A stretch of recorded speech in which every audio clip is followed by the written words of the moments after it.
വടക്കാഞ്ചേരിയിൽ private bus ജീവനക്കാരനെതിരെ കർശന നടപടി സ്വീകരിച്ചിരിക്കുകയാണ്. ഇപ്പോൾ കഴിഞ്ഞ കഴിഞ്ഞ മണിക്കൂറുകളിൽ നമ്മൾ ആ ദൃശ്യങ്ങളൊക്കെ കണ്ടിരുന്നു. സ്കൂൾ വിട്ടിറങ്ങി വരുന്ന കുട്ടികളെ ബസ്സിൽ കയറ്റാതെ വളരെ ക്രൂരമായ രീതിയിൽ കുട്ടികളെ ഹാൻഡിൽ ചെയ്യുന്ന ഒരു വ്യക്തിയുടെ വീഡിയോ നമ്മൾ കണ്ടിരുന്നു. അദ്ദേഹത്തിനെതിരെ നടപടി എടുത്തിട്ടുണ്ട്.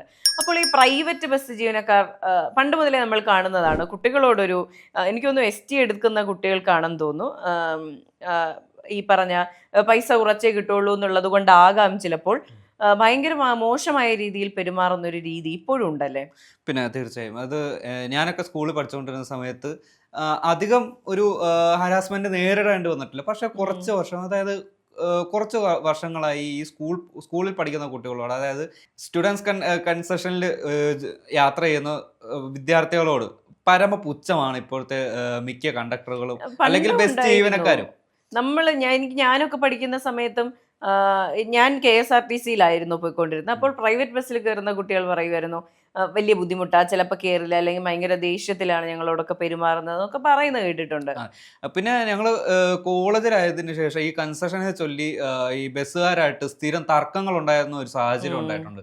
അതായത് എത്ര പറഞ്ഞാൽ, അല്ലെങ്കിൽ ഒരു പരിധിക്ക് അപ്പുറം ഇവർ കൺസെഷൻ അനുവദിക്കുന്നില്ല. അവർക്ക് ഫുൾ ടിക്കറ്റ് തന്നെ വേണം. അല്ലാത്ത സമയം നമ്മളിപ്പോൾ ഫുട്ബോളിന്റെ അടുത്തോ അല്ലെങ്കിൽ ഏതെങ്കിലും ഒരു ഭാഗത്ത് നിൽക്കുവാണെങ്കിൽ, അല്ലെങ്കിൽ ഒരു ഒരു മുതിർന്ന ഒരു അഡൾട്ട് ആയിട്ടുള്ള ഒരാൾ നിൽക്കുകയാണെങ്കിൽ അയാൾ ഈ വിദ്യാർത്ഥികളെ പിടിച്ചു മാറ്റി അവിടെ ഇരുത്തുന്ന ഒരു പ്രവണത അത് ഇപ്പോഴും തുടരുന്നുണ്ട്, അപ്പോഴും ഉണ്ടായിരുന്നു.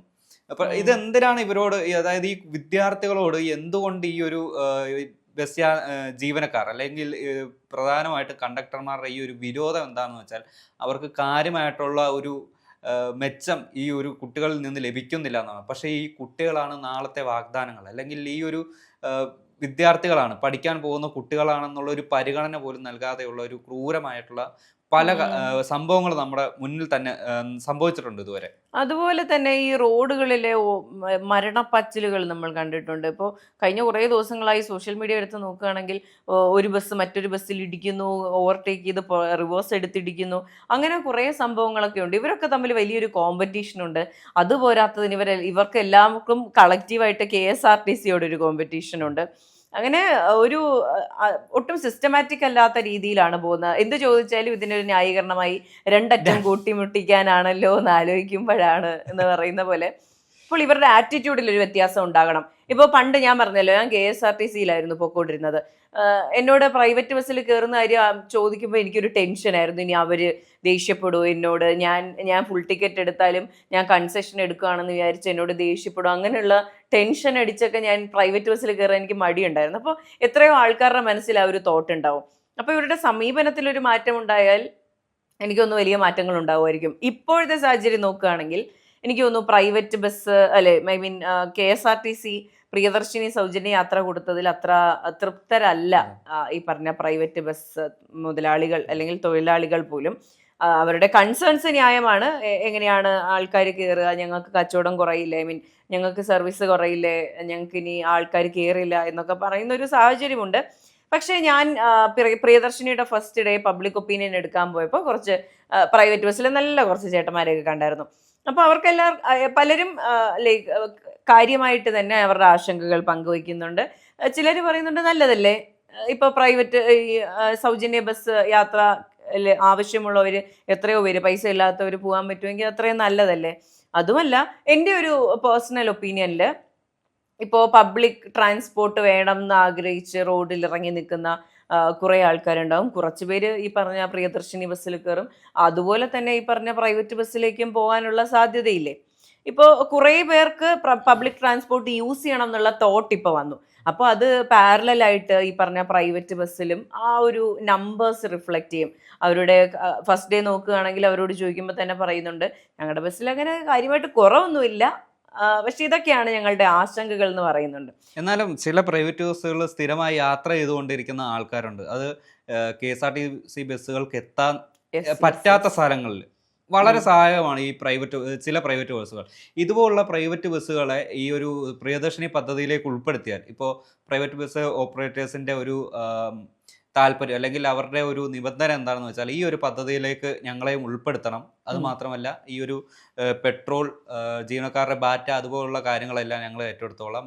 ഇതുപോലെ ഒരു സർവീസിന് ഒരു കോട്ടം തട്ടുന്ന രീതിയിലുള്ള ഒരു നടപടി സർക്കാരിൽ നിന്നുണ്ടാവരുതെന്നാണ് ഈ ഒരു ബസ് ഉടമകളുടെ ഒരു വാദം. അതെ അതെ ഞാനന്ന് സംസാരിക്കുമ്പോഴും ഒരു ചേട്ടൻ പറഞ്ഞത് അങ്ങനെയാണ്. ഇപ്പോൾ എന്തായാലും KSRTCക്ക് സൗജന്യ ബസ് യാത്ര കൊടുക്കുമ്പോൾ സർക്കാർ ആ പണം കൊടുക്കുന്നുണ്ട്. കഴിഞ്ഞ ദിവസത്തെ കണക്കെടുത്ത് നോക്കുകയാണെങ്കിൽ 2.46 കോടി രൂപയാണ് ഒരു ദിവസം കുറവ് വന്നിരിക്കുന്നത്, കളക്ഷനിൽ കുറവ് വന്നിട്ടുള്ളത്.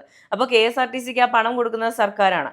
അതുപോലെ തന്നെ ഇപ്പോൾ പ്രൈവറ്റ് ബസ്സുകളെയും ഇതിലേക്ക് ഉൾപ്പെടുത്തുകയാണെങ്കിൽ ഈ പറഞ്ഞതുപോലെ ഈ വരുന്ന എത്രയാണോ കുറവ് വരുന്നത് ആ പണം പ്രൈവറ്റ് ബസ്സുകൾക്ക് കൊടുക്കണമെന്ന ആവശ്യമാണ് ഉന്നയിച്ചിട്ടുള്ളത്. എത്രത്തോളം പോസിബിൾ ആണ്, പ്രാക്ടിക്കൽ ആണ് എന്നുള്ള കാര്യം അറിയില്ല.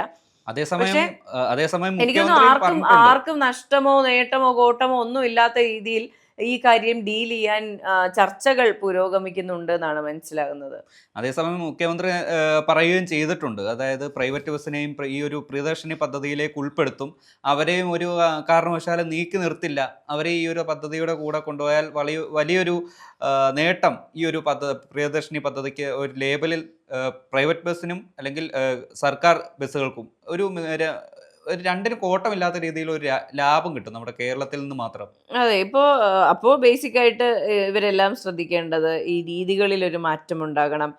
ഈ അപകടകരമായ രീതിയിൽ വണ്ടി ഓടിക്കൽ, അങ്ങോട്ടും ഇങ്ങോട്ടുമുള്ള മത്സര ഓട്ടം, ഇതെല്ലാം ഒന്ന് കുറച്ച് വെച്ചാൽ നമുക്കറിയാം പ്രൈവറ്റ് ബസ്സുകളിൽ യാത്ര ചെയ്യാൻ നമുക്കൊക്കെ ഭയങ്കര ഇഷ്ടമാണ്. എല്ലാവരും ഈ സോഷ്യൽ മീഡിയ റീലുകൾ കാണില്ലേ, ഇതുപോലൊരു പ്ലേലിസ്റ്റ് നമുക്ക് ആർക്കും ഉണ്ടാവില്ല അതൊക്കെ.